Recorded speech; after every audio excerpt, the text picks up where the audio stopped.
Hi, and welcome to She Said, She Said. I'm Laura Cox Kaplan. This is the conversation that crowdsources the broadest range of female mentors each week to share their advice, their thoughts, their perspective, and their stories, what's worked for them that may also work for you. One thing we know for sure, one size does not fit all when it comes to women. And while we oftentimes will struggle with many of the same things, our solutions and our paths may be very, very different. That notwithstanding, I constantly am seeking women whose stories offer a compelling take on the challenges that so many of us face, things that can knock us off track if we allow them to. The women who join me consistently show us that that does not have to be the case. In fact, the challenges are often the reason why they ultimately find their calling and achieve tremendous success.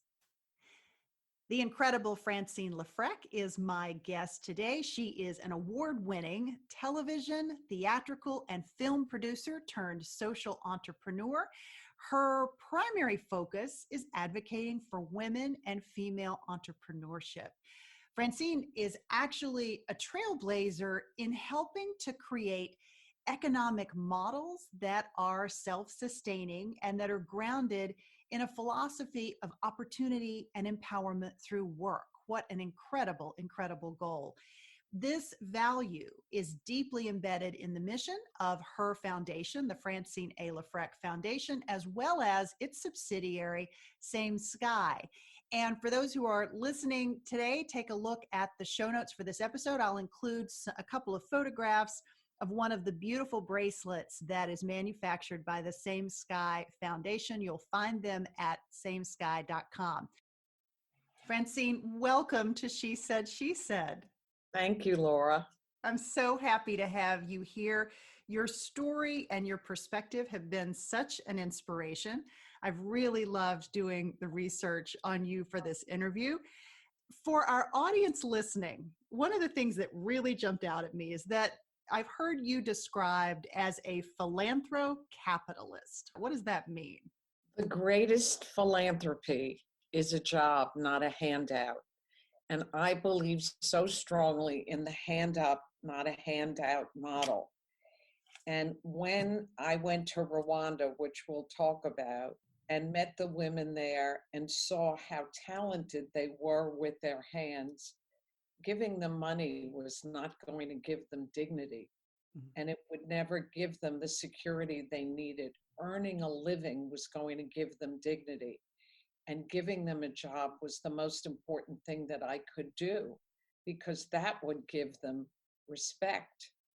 That would give them an opportunity for their children to sleep on mattresses and literally be safer in their community because they're earning a living based on their own skills.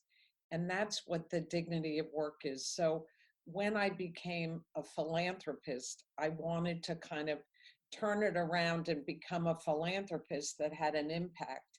And the greatest impact is when people have their own jobs, their own talent. You give them tools to be better. You give them tools to succeed, and then they fly. And the vision of watching them fly is such a great treat for me. So that's the kind of philanthropist that I wanted to be. One of the things that's so interesting about your background is that you spent the biggest part of the first part of your career in film and television and theater, winning awards and producing incredible productions and films. And you had an experience that really caused you to make a pretty big pivot. Talk about what happened and what that pivot was, because this was really the spark that introduced you to the challenges in Rwanda in a big way.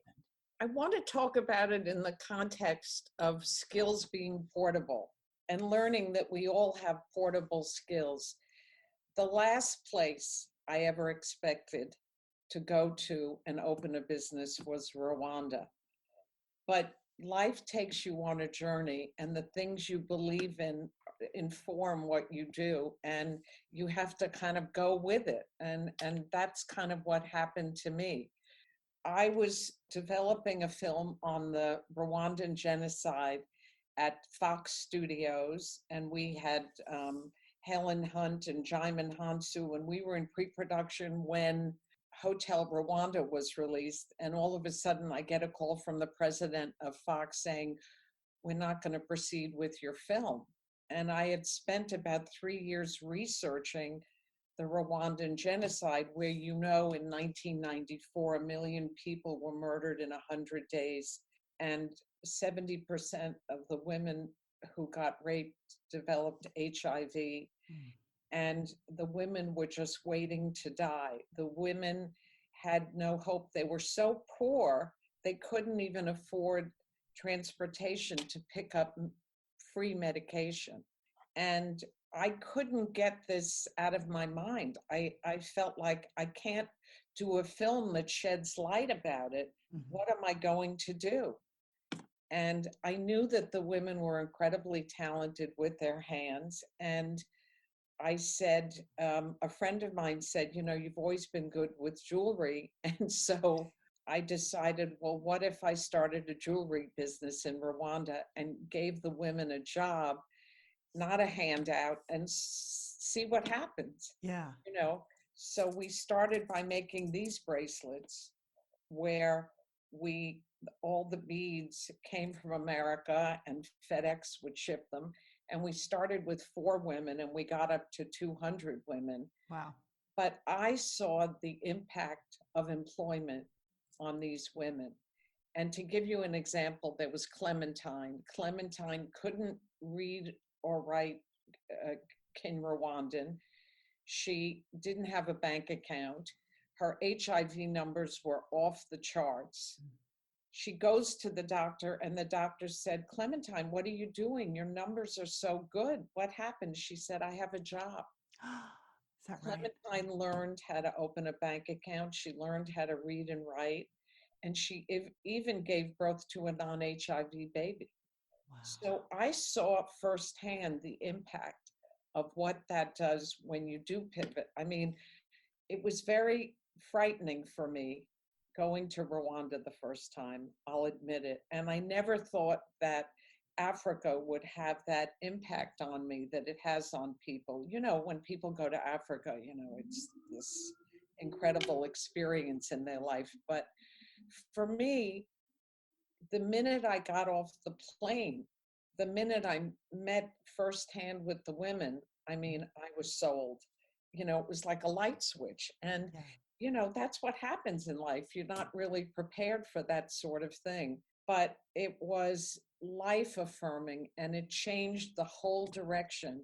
And there I pivoted and started a jewelry company. Did people say I was crazy? Absolutely. Did people want to know why I was giving up show business? But my heart really led me in this direction, and my empathy. And I think what I got for it was so much greater than what I gave. Which is amazing. So the company is called Same Sky. Talk about where the name comes from. I think it's kind of obvious, but talk a little bit about why Same Sky. I just sat, the name came to me in a flash.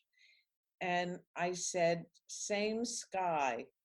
We're all under the same sky. We see the same stars and the same moon.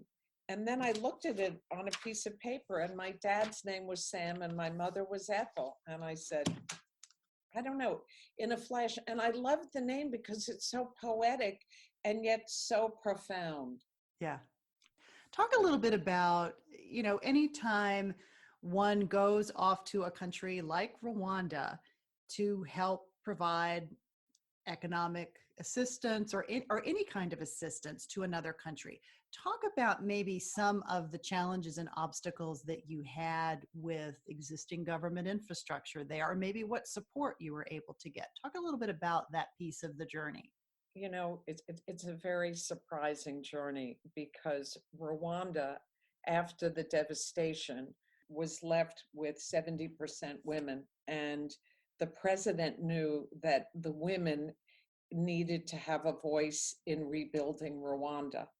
So 64% of the parliament is made up of women. healthcare is informed by women. In other words, right now, if you need breast medication and you're a farmer, they have zip lines, they have drones that deliver breast medication. Women's healthcare is like the best in Africa, in Rwanda. But I couldn't get over Rwanda. There's Wi-Fi on the buses. My cell phone worked better there than in New York. The roads are the smoothest, not like Madison Avenue. It was a wake-up call for what happens when women inform public policy. Mm-hmm. And it wasn't so much the basic obstacles that we had weren't so much that had to do with governmental or whatever. It's working in a country where the women speak a different language, and we had to send everything. We had to send the thread, we had to send the tools, we had to send everything. But what was so incredible about it was their talent. That, I'll give you this is a great example. This necklace, which I took to 47th Street and I said, can you make me a necklace like this? And they said, are you out of your mind? You can't get this in America. This is so time consuming at, one bead at a time. You can't, nobody makes this in America. You go to Rwanda and they like make it in a flash, they so talented with their hands. Right. And I do believe talent is everywhere, but opportunity isn't. And if we could encourage talent and share talent, imagine what the society would be. So in other words, as a producer from Hollywood and a producer on Broadway, my producing skills helped me in Rwanda tremendously to understand what I needed to do, encourage and inspire and market and get the thing going. I mean, if you had told me that at this point in my life I'd be running a jewelry business in Rwanda or anything like that, I would have laughed. It's amazing. It's really amazing. So the experience in Rwanda also informed your work in the United States as well. And you've been very instrumental in helping provide opportunities for women that are coming out of incarceration type situations. Talk a bit about how that particular challenge got your attention and the impact that you're having there, and sort of what the differences are between what you're doing in Rwanda and what you're doing in the US. In 1990, I made a film for HBO, the first film I produced, called Prison Stories, Women on the Inside. And it dealt with mothers in prison and the children they left behind. And I couldn't believe even then that women were the fastest growing segment percentage-wise of the prison population.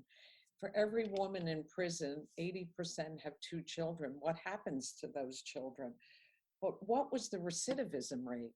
The recidivism rate is around 70 or more percent within the first 2 years. And I have always, while I was working in Rwanda and learning all these lessons in Rwanda, I realized that poverty in America is such a big problem. Over 40 million people live below the poverty line. And if I could start with anyone, it's the women coming out of prison.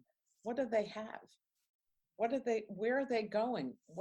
And so I said, if the women in Rwanda can make jewelry, why can't the women coming out of prison make jewelry? And I had a friend named Jim McGreevey, the former governor of New Jersey, who was working at Hudson County Jail. And he said to me, I have this big problem. I have these women coming out of prison. I can't get anyone jobs. So I said, I'll give them a job. So I go back to my office and I said, guess what? We're going to work at a halfway house in Jersey City on Martin Luther King Boulevard. And are you ready to go? And they all started screaming, ready, we can't do this. And I said, yes, you can. And so we went to Jersey City and started working with the women. And just like the women in Rwanda, the women worked around a table. And around this table, they felt comfortable, almost like a knitting bee, telling each other stories. sharing their fears, their anxieties, and feeling like they weren't alone, because that's the biggest problem with women, is feeling that like you're alone. And here at this table, they could start dreaming again. And there's something very therapeutic about working with your hands and one bead at a time.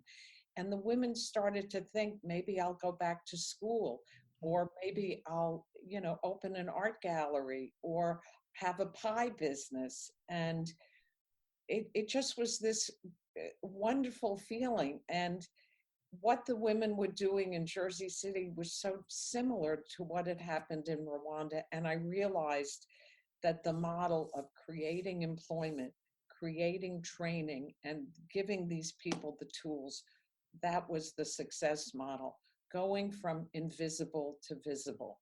Yeah. And so, I mean, I can tell you great stories. Barbara, for instance, was one of them. And I said, we're going to the Jersey City Mall for Christmas. We're going to open a kiosk at the mall at Jersey City. And Barbara said to me, that's the mall I shoplifted from 6 times and pepper sprayed the policeman. I said, Barbara, you paid for your crime. We're going to go back to the mall. She said, well, could I be in charge of security? And I said, of course you can be. I mean, inside I'm dying. I can't even believe this is happening. Right. So we go back to the mall, and Barbara starts talking to people as they came to the table. And she said, sir, you're going to regret it for the rest of your life if you don't come and look at these bracelets. Or, miss, what's your favorite color? I'll make a bracelet in your favorite color. And I realized, she had so much talent in selling. And then this other part of Barbara came out, which was at the table, she started, she was very good at counting the beads and bossing the other women around. And I said, Barbara, you're a natural manager. Maybe you need to go back to school. And she started taking courses. So with my own eyes, I've seen the transformation that happens. And the girls in this transitional home, one got a job at Supercuts. And I love that story because she said, one day I'm going to open my own salon and I'm going to have a red carpet because every woman deserves to walk down the red carpet. As I said, one worked for Blue Apron, one got a job at UPS and got health insurance, and she got her children back.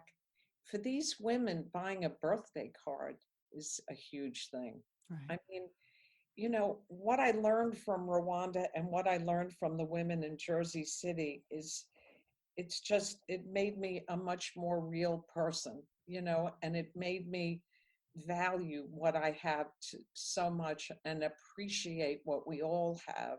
And it gave me such a richness that I could interact with these women and I could understand the courage they have, especially working with the women in Rwanda who survived a genocide, but yet are about reconciliation and hope. And I always, think about the 2 women that worked next to each other, and one of their husbands murdered the other one's husband.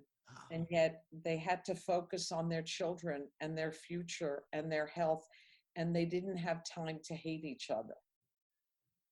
Wow. And I always say the mind is a dangerous place to wander alone because, if you're busy, if you're focused, you don't have time to go to those dark places. And the women in Rwanda taught me about forgiveness. And it's such an important lesson. Yeah. Another thread through both of these experiences is this notion of community and network. And you've given these women an opportunity to really be part of something that's a shared experience. Talk about the power of that and why that's important. Well, I want to do it in context of my next move, which was in my philanthropy. I got involved with the Women in Need homeless shelter, which is in New York City. They have a few homeless shelters. The one that we work with is in East Harlem. and I started the Francine LeFrak training program, computer training program, which is a 6-week course. Now, this was another eye-opener for me because who's in a homeless shelter? We had a doctor from the Ivory Coast. We had a woman who had a master's degree in chemistry. We had healthcare workers, teachers. How do you get into a homeless shelter? Well, let me tell you, women can get in a homeless shelter. It's so easy if you fall off the grid, or you get a divorce, or you have illness in your family. And it's quite shocking to see who's in the homeless shelter. But we've had 8 graduations in the homeless shelter. And I want to give you the feedback because these women get a network. They network with each other. They support each other. As I said, they're not invisible. Mm. And they start to feel confidence, which is another big issue for women, the lack of confidence. And, I'd love to talk more about that. But having that network is so critical to not being alone. And I want to tell you something that I noticed. I have a few friends that have lost their husband, and I see how they get disconnected. And I understand a little bit about the mourning process. But I also think as women, we have to work hard with our networks to stay connected. And COVID was a great example of it. Right. At a certain point, I said to myself, I miss so many people. And I decided I would make a list and reach out to so many people to just say, how are you? I'm thinking about you. I'm sheltered in place in New York City. I did. Around the world, I sent these emails out because I felt it was important to stay connected to my network. I didn't want to lose them. And it was so easy for us to cocoon and to be disconnected. I know I'm not the only one that feels this way. Absolutely. Well, COVID has had such a tremendous impact in so many different ways, including in your, again, pivoting your philanthropic focus to some degree to look at problems that are more sort of acute to where you live and very intense. You are in New York City. And New York City has been particularly hard hit. Talk a little bit about how you've pivoted your philanthropy to really address some of the issues with hunger there in New York. Women and girls, empowering women, giving voice to women, training women, that's my focus and that's my lane. But I couldn't sit here and watch on television the long food lines and looking at those people and seeing, I'm sure they were never on a food line before, and they're hungry. Mm. And what impacted me was the idea that Queens is the epicenter of the virus. And Queens is the heart and soul of New York. It's where the healthcare workers are. It's where the bus drivers are. It's where the cashiers are.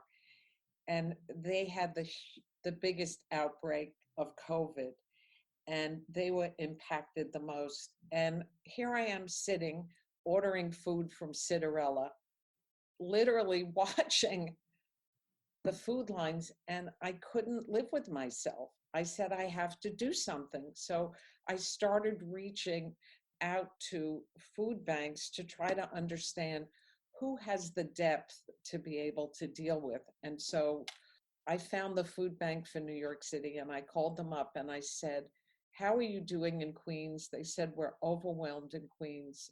They said more than 40% of the food banks closed there. Wow. Really? The food pantries closed? Why? Well, most of them were operated by the elderly. Right. And the need was 400 times greater than they could handle. So I said, well, I would like to underwrite a program where we could get food back to the people that need it most in Queens. And we figured on 5 neighborhoods like Elmhurst, the Elmhurst Hospital area. And we set up with the Food Bank of New York, we were able to set up food trucks and food deliveries. And with my foundation and others that helped, we provided over 2 million meals. Wow. And I never expected, I mean, food is not my issue, but during COVID, we've had to pivot. And as a Right. philanthropist, I've had to pivot. And, hearing the stories of the people and their gratitude has been great. But these people are not used to, they have tremendous pride. And for them to go on a food line is very difficult. And the stories that I heard, in front of one church, for instance, there were immigrants that were afraid they wouldn't get food, and they would sleep in front of the church to make sure they were first online. But these are the kind of stories that I hear, and it just breaks your heart. But, hopefully it's starting to get better. Yeah. We're still focusing our work. We've started this refrigeration process in Queens and to add refrigeration and technology to deal with this, Mm-hmm. and also to create a center, because we've stopped with the food trucks so people know what's available to them. Yeah. These are very different elements, right? People that are in tremendous need, but you're talking about very, very different needs. How do you create an organization, a philanthropy or a business that is able to be nimble enough to make that kind of pivot? Because you're talking about expertise in an area that I'm assuming your existing team probably didn't have. So what's your advice for building an organization that enables you to really take advantage of and address a problem when it comes? I mean, that's what everyone's having to do with COVID, but maybe share your perspective on how to do that as nimbly as possible. I think for me as a philanthropist, how I describe myself is very hands-on. And I think when you're hands-on and you're in the trenches, that it's the most rewarding way to be a philanthropist, because you don't just write a check. You're in the trenches. I mean, I speak at every graduation of the 8 graduations. I'm the featured speaker at the Women in Need homeless shelter. I meet the women. I know what they're good at. One is good at security. One wants to be a veterinarian. But I get the joy of the hands-on feeling. And I can't tell you how important that is. And as a philanthropist, if you can not only bring your talent, but also bring your time, your energy, your network, it's a game changer. Mm. And that's what I do. And it's wonderful.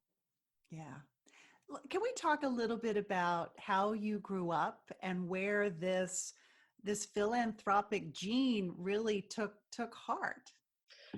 Well, I grew up in a family that was extremely male dominated, and women were not to have a voice, and I grew up being told that I come from a real estate family, and I was told at age 13 that I would not be invited into the business. But since I loved show business, I didn't see it as a problem, but I knew I wasn't given access to that. However, as a woman, I realized in my journey how important it was for me to have this experience growing up, because the idea of giving women voice became something so deep in my heart that I wanted so badly to do it. And it didn't matter which women, it just was, how as women can we fulfill our promise and our legacy? And I'm going to answer your question in a kind of different way. Women control 60% of the money in the world, and 80% of that money that's controlled by women is managed by men. I'm such an advocate, and I feel like financial literacy for women is so critical to their success. I don't care if you live in poverty or you have all the money in the world. You've Women have to take charge of their financial health. And I mean, we all know women that have fallen off the cliff financially. And I believe that it's such an important point. And now I want to tell you a shocking statistic, which is in the philanthropy pie, 1.5% goes to women's causes. And that speaks to the fact that 60% of the money is controlled by women now. And in 2035, it will be 70% of the money. Wow. So caring about each other, supporting each other, lifting each other up, and finding ways and tools to help each other is a mandate now. Mm-hmm. And I think it's so fascinating. But going back to your question, I grew up with very philanthropic parents that were very culturally minded and wanted to give back to the communities they helped build. And my father used to say he builds for the masses, not the classes. And what was important to him was the common man. But, you know, I always felt privileged, and I always grew up knowing that I wanted to give back, and I had the opportunity to it. But it was designing the journey to find out what really spoke to me as a philanthropist and where I thought I could have an impact. Mm-hmm. And I realized it's with women. It's with women and girls. It's with education and training. And so that's where I focus my philanthropy. And boy, do I get a lot for it. There's a lot of moms that listen to this podcast, not exclusively, of course, but a lot of women that are listening have kids. How do we work to inspire that sense of giving and commitment to others, similar to the way that you grew up? I mean, it all has to do with role modeling. It's like you almost can't teach it. You have to live it and be it and breathe it. What you say doesn't matter that much. What you do matters that much. And if you model it for your children, they will be it. Absolutely. As you look back on the work that you've been doing over the last several decades, talk about how it's changed you, the impact that it's had on your life. You know, I see a blank canvas, and I see that I've filled in the canvas in certain ways. And as I was filling it in, it didn't make any sense. Now I see the pattern, and I see the impact, and, you know, it makes me very happy. I think that what it's given me is confidence. And that's what women lack, is confidence. And I'll give you an example of it. In 2004, I joined the Women's Leadership Board at Harvard's Kennedy School. And we started doing all this research, why girls don't do as well as boys on SATs. And we realized why, because they're afraid to speak up, and they're afraid to guess wrong. They're afraid to make mistakes. So we were able to find, you know, with this research, to deliver it to the SAT board, and they changed the way they grade SATs. Now, if you leave a question blank, you're not graded for it. So they've changed that. But really, doesn't that say it all? You know, how can we as women speak up and develop confidence? You know, doing hard work and focusing on your work builds confidence. Having a job builds confidence. You know, it's these tools that really help you. Absolutely. Because you started out in a creative field, how much did that inform your maybe problem-solving skills as you saw something that was new to you in a different sector? How did the creativity piece maybe inform your journey as you began to tackle some of these problems in different places? You know, the creativity calls on all of you. So just going back to the jewelry and Same Sky, I don't consider myself a jewelry designer, but I was always that person that I would wear something and they'd say, where did you buy it? How do I get it? You know what I mean? So I knew I had an eye, but the creativity helped me to engage all of me. So as a producer, when I went to Rwanda, I could use those skills, but I could also design and market and do all these other things. And I think, producing and, having failure in Hollywood or having challenges on Broadway, made me very strong. And I really think you put energy in one place, it pays off somewhere else. Everybody has dreams and they sort of see that I'm going to fulfill this dream this way. And guess what? It doesn't happen. You find that energy that you spent doing this pays off in a totally different place. Go with it. Yeah. Embrace it. Believe it. It's such good advice. Okay, I want to tell our listeners where they can get these amazing bracelets. I have one on. Francine has one on. This is samesky.com. You told me that they're actually on sale. I will have this podcast posted while the sale is still going on. So on Wednesday till Friday, there's a 60% off sale.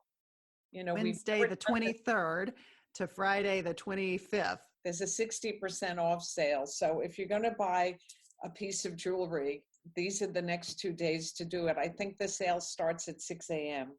That's fabulous. And the proceeds, of course, benefit these women who we've been talking about who are in Rwanda. They also benefit the women who are in the U.S. as well. Yes. Yeah, which is fantastic. And I want to just tell you a story about the women in Rwanda quickly. That right now, I knew that I couldn't make jewelry for the rest of my life. And so we started business training for the women in Rwanda. And to date, we've trained more than 200 women to run their own businesses with locally sourced material. And they make baskets and bags and they sell them to Target. They have their own collectives and their own union banks. And I've seen the women, start their own businesses all together. And it's been so gratifying because that's the ultimate, to run their own business. This is amazing. Your story, you've got so many dimensions to what you've done and what you're doing and the impact that you're having. Francine, it is a joy to talk to you. Thank you for all that you're doing to help women and girls. And thank you for your time today. I really appreciate it. Thank you. It's a pleasure. Remember to check out samesky.com for all of the amazing jewelry, the proceeds of which benefit the women that Francine and I have been talking about today. And don't forget, as she mentioned, there's a 60% off sale from Wednesday, September the 23rd through Friday, September the 25th. So if you're listening during that window, be sure to check out samesky.com. Happy shopping. Absolutely. It's so important for our listeners to hear from people like you who chart out in one direction, go a very different way, because you're finding this meaning and impact that you're getting from the help that you're able to offer these women. So it's really amazing. So thank you. So much. Thank you. It's a pleasure. To learn more about my amazing guest today, Francine LeFrak, check out the show notes for this episode 119. Remember, you will always find the broadest crowdsourced mentorship right here at She Said podcast. I'd love to know what you think about this episode or any others, and what topics you'd like to hear more about. If you're listening on your iPhone, I would also be grateful if you'd take a quick screenshot and share it on your Instagram. Please tag me at Laura Cox Kaplan and the podcast at She Said podcast. As always, I'm grateful that you spent your time with us today, and I look forward to seeing you next time. Take care.